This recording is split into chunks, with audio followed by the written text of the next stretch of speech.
Hello friends, आज हम NCERT class 9 civics के chapter what is democracy, why democracy का 6th मॉड्यूल करेंगे।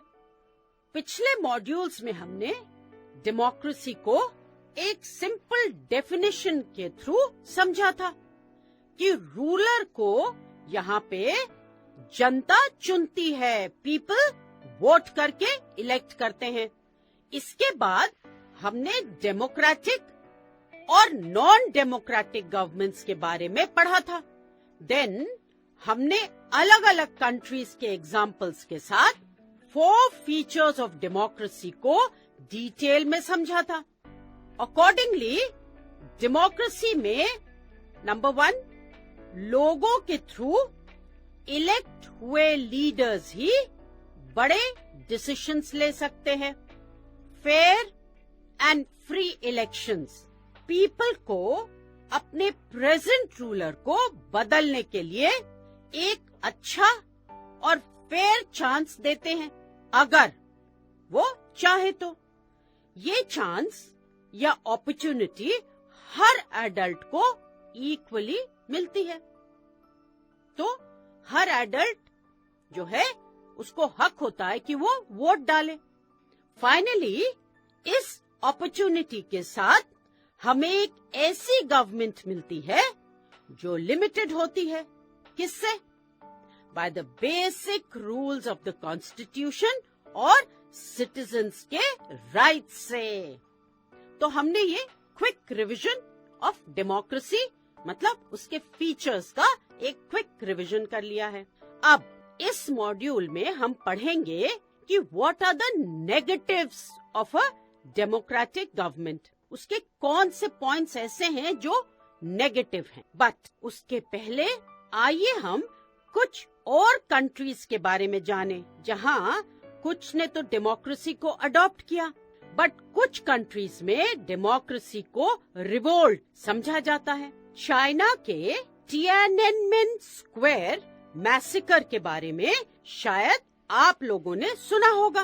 इन the year 1989 Tiananmen Square Beijing के पास एक मैस प्रोटेस्ट हुआ था। Democratic reforms, freedom of press और फ्रीडम ऑफ स्पीच के लिए जो एंड हुआ एक ह्यूज ब्लडशेड में, मतलब बहुत सारे लोग वहाँ मारे गए। Based on the above example हम कह सकते हैं कि चाइना खुद को डेमोक्रेटिक कहता है, but in reality China democratic country नहीं है। वहाँ लोगों को फ्रीडम नहीं है अपनी बात कहने का। अब चलते हैं भूटान पे। तो दूसरी तरफ king of Bhutan has decided in 2005 that in future he will be guided by the advice given to him by elected representatives। इसका मतलब क्या है? इसका मतलब है भूटान के किंग भी इसको सही मानते हैं कि इलेक्ट हुए लोगों के हाथों में ही मेजर डिसीजंस लेने की पावर होनी चाहिए। इसीलिए वो अब इलेक्ट हुए रिप्रेजेंटेटिव्स की गाइडेंस को साथ रखकर रूल्स एंड पॉलिसीज बनाते हैं। अब यहाँ हम कह सकते हैं कि भूटान डेमोक्रेसी का फर्स्ट फीचर लिए हुए है, that is decision making power must rest with the elected people. तो इसको भूटान फॉलो कर रहा है, फर्स्ट फीचर ऑफ डेमोक्रेसी को फॉलो कर रहा है।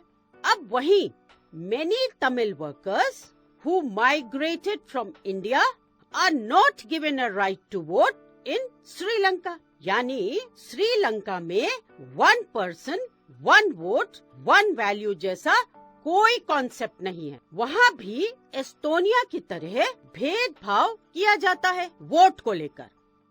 अब चलते हैं नेपाल पे। In Nepal the king imposed a ban on political gatherings, demonstrations and rallies which is against democracy।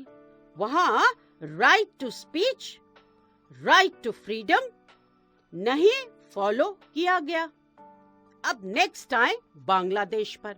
Bangladesh जहां पर political parties have agreed that a neutral government should rule the country at the time of elections, यानी neutral government अगर elections के time पर rule करेगी तो एक free and fair electoral competition होगा जो कि डेमोक्रेटिक अप्रोच को दिखाता है।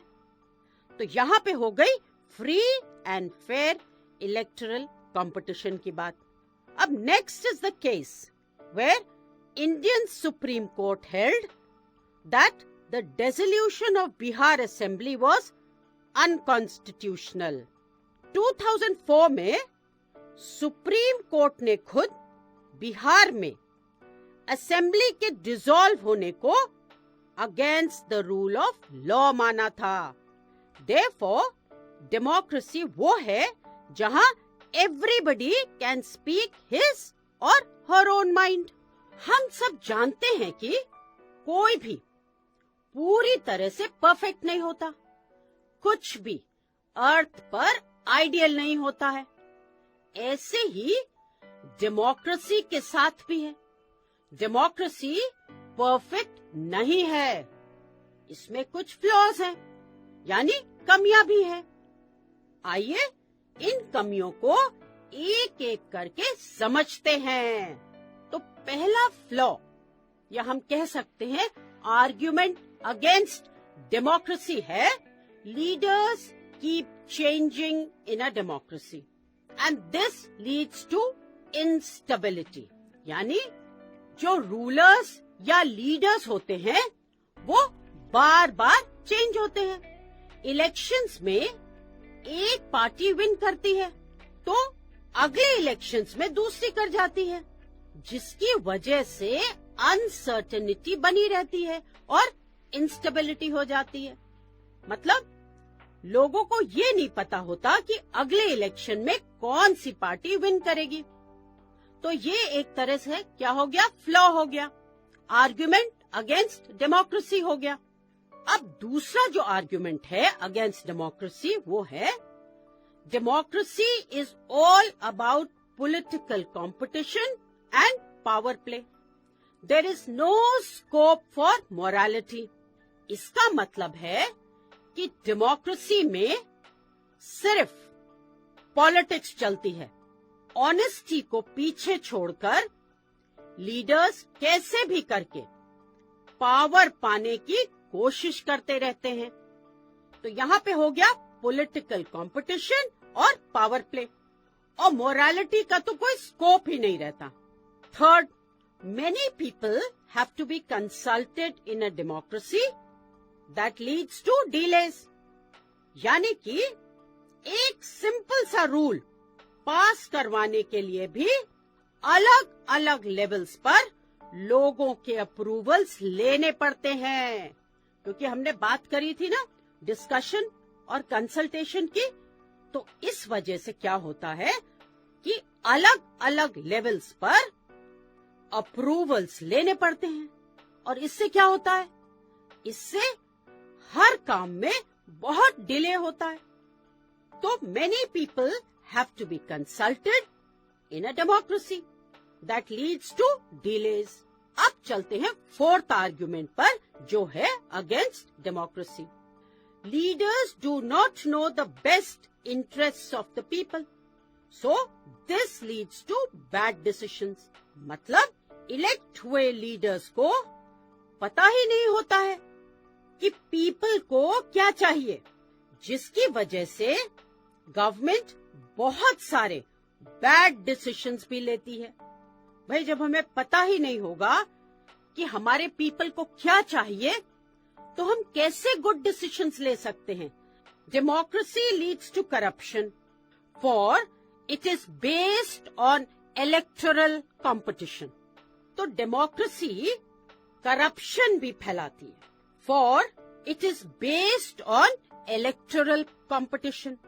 यानी डेमोक्रेसी में फ्रॉड के चांसेस ज्यादा होते हैं, क्योंकि हर कोई इलेक्शन जीतकर पावर में आना चाहता है। तो डेमोक्रेसी लीड्स टू करप्शन, ये हो गया हमारा 5th पॉइंट। अब चलते हैं 6th पॉइंट पे। Ordinary people don't know what is good for them, they should not decide anything.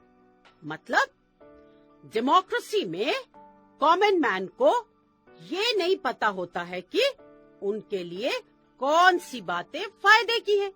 Leaders उनको रिलीजन, कास्ट, रीजन और कई तरह की बातें करके उनसे वोट मांग लेते हैं, जबकि बात जो है वो डेवलपमेंट की होनी चाहिए।